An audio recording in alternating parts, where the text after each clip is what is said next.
Hey everyone, it's Patrick from Oakland Travel, and welcome to the Gulf of Mexico. We're on our way out to Dry Tortugas from Key West, and we are on board the Yankee Freedom III, which is the ferry that takes you from Key West over to Dry Tortugas. As far as I know, it runs every day. This was probably about 10 o'clock in the morning at this point. We've been on here for a while, and it takes a couple of hours to get out there, a couple of hours to get back. They typically give you about 3 hours or so while you're out there at Dry Tortugas before they'll tell you to get on the boat if you're coming back. It is possible to go out there and do some camping.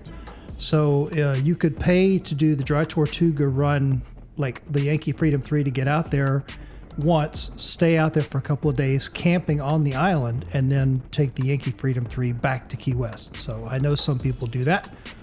For us, we were just one day out, one day back. And so it's just a nice little change of pace in Key West to get out, get on the open water, and see a national treasure, which is the Fort Jefferson out at Dry Tortugas.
For sea turtles. So it's because if a sea turtle nest goes awash because of a high tide or a storm surge, well, the turtles actually drown in their eggs. They never get a chance to become hatchlings.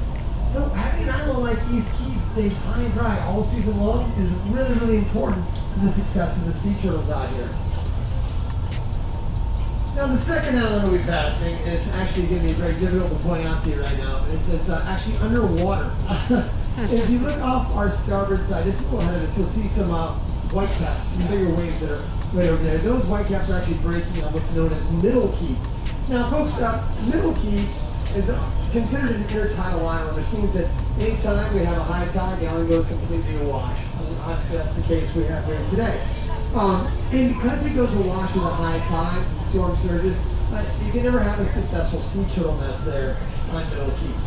However, these islands here in the Dry Tortugas, they're very dynamic and unstable islands. They change shape and size frequently as storms pass by, or even as currents change out here. And back in 2014, there was a storm that passed by and actually built Middle Key up to the point that one sea turtle found a spot on the island that stayed high and dry all season long. And that allowed for one sea turtle to find a spot.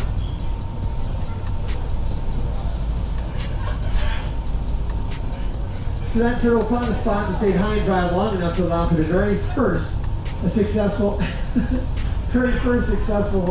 sea turtle nest on the island. So that was a pretty big event back in 2014.